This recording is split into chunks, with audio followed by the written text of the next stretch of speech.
欢迎收听12月27号的迦南之声，我是诗谦牧师平安。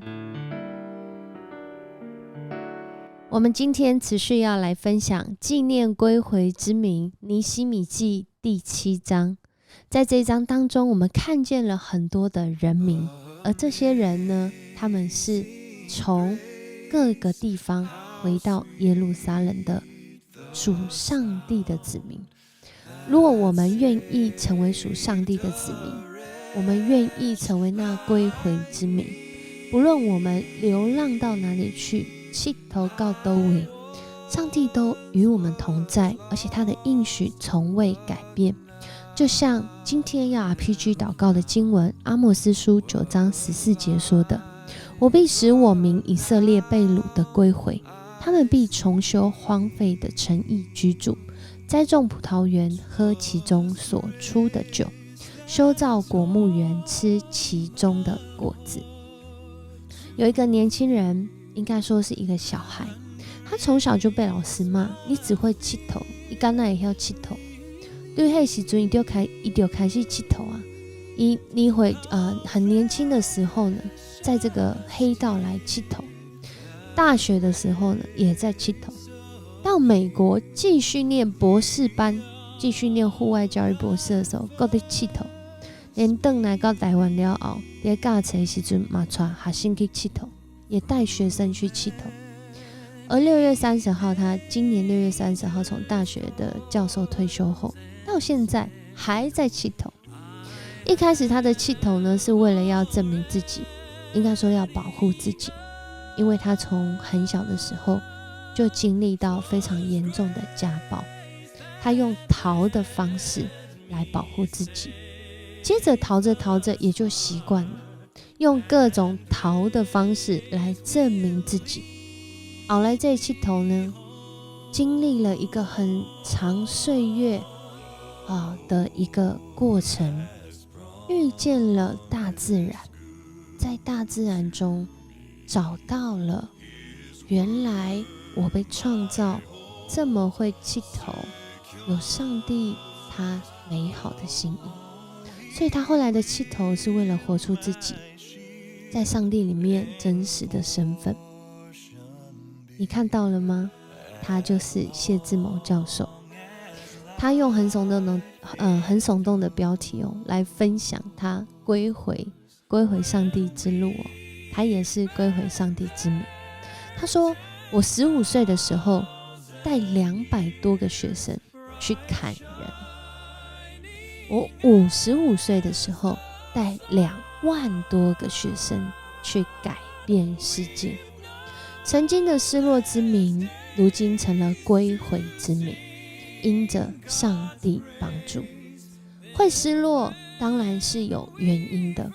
而且这个失落可能是历代以来累积的结果。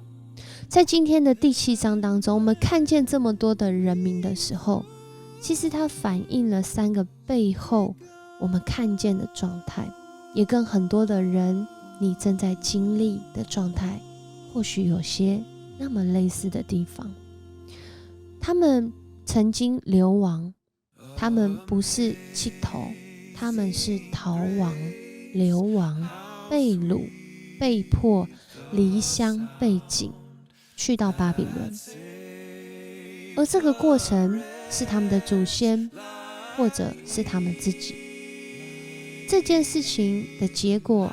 我们承受，但是这件事情造成的原因或许是我的上一代啊，我的上上一代啊，很有可能是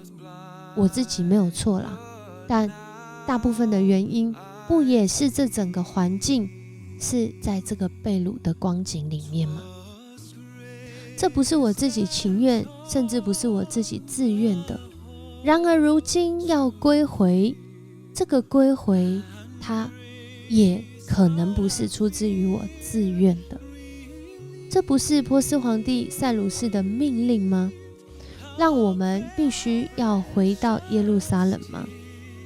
我是半推半就的回到这个地方吗？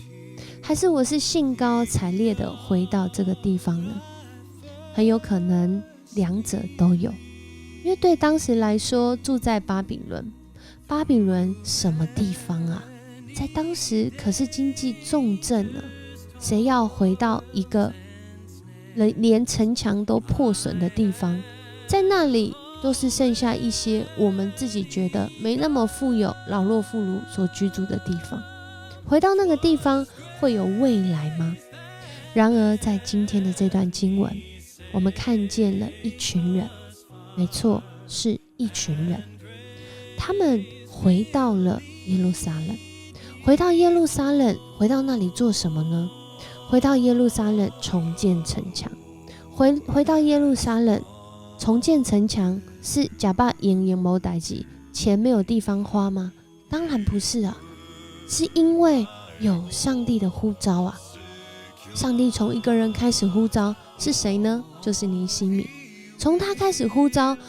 他，然后要他带领弟兄姐妹愿意回去重建城墙，不管你是本族人外族人，都一起来吧。他们归回，不仅是归回耶路撒冷，更重要的是在今天这段经文所看到这些人民，他们不只是归回耶路撒冷而已哦，他们还归回了上帝的面前，归回到这个信仰，归回到这个呼召，归回到那个内心被感动，主，我愿意为你来活，我愿意改变我自己的方向，而是跟从你的方向，我愿意在你的呼召里面跟随你的脚步，即使充满了挑战。在这个挑战里面，很多的人真的现在面对那信仰传承有很大的负担。然而到底怎么样可以让下一代，可以让我的至亲好友来信这位我遇见真实的上帝呢？你知道吗？在我们刚刚说到的谢志谋教授，他自己深深的经历上帝竟然是在大自然中。他很喜欢一句话，而这句话也影响他后来带领学生教导学生的风格。每一个生命皆有裂缝，如此光才能透进来。我们的生命可能有那些软弱，过去的受伤，甚至这个伤不可逆，甚至我们还在跟这个伤在挣扎跟挑战。在这当中，然而上帝他从来不放弃你，他没有放弃任何一个他所爱的儿女。谢志谋他就亲身经历到，在大自然中上帝对他说话，就好像看见创世纪里面，想象不是想象而已啊，想象然后就实际出现在你面前。这大自然云彩的变化，这些高山，他很喜欢带这些学生，因为他自己就是学这个户外教育的博士，他喜欢带学生到大自然当中来探索。有一个很经典的课程是带他们上去4天3夜，给他们一个帐篷，而这个帐篷啊，其实就是用帆布给它盖上去，这前后都可以通哦，连动物都可以自由的前后，就是直接通过，没有门啊，没有拉链。而学生他们准备粮食、保暖衣物，就在那个里面4天3夜，面对自己，面对自然，还有面对创造主。在我们的生命当中，或许都有那失落的时刻，但是上帝的心意却是让我们即使身处在不一定是我自己选择，不是我意愿中的情境里面，但是在这里面我能够选择的，我能够决定的，我们愿不愿意归回上帝呢？我们愿不愿意按上帝的心意而行呢？我们愿不愿意相信他是爱，是良善，是公义，他必要带领我们在那不容易的决定中，仍然寻求他的心意，按着他的心意而行呢？求主赐福，他也应许我们，他必帮助。就像第7章我们所看到的这段经文，他们能够回归这些名单，让我们看见这是上帝他的帮助，他让他们各就各位，各司其职，来经历他帮助的结果，就是带来次序，带来能力，带来繁荣。我们一起来祷告。主，我们感谢赞美你，谢谢你让我们看见过去我们不能决定，即使现在我们要决定，仍然有很多的挣扎跟未知的恐惧。然而在这些选择跟决定里面，你邀请我们转向你，归回在你的面前。主，你必定对我们有那美好的应许跟计划，然而我们所知的有限，我们需要求主你帮助我们。你也应许你要帮助我们，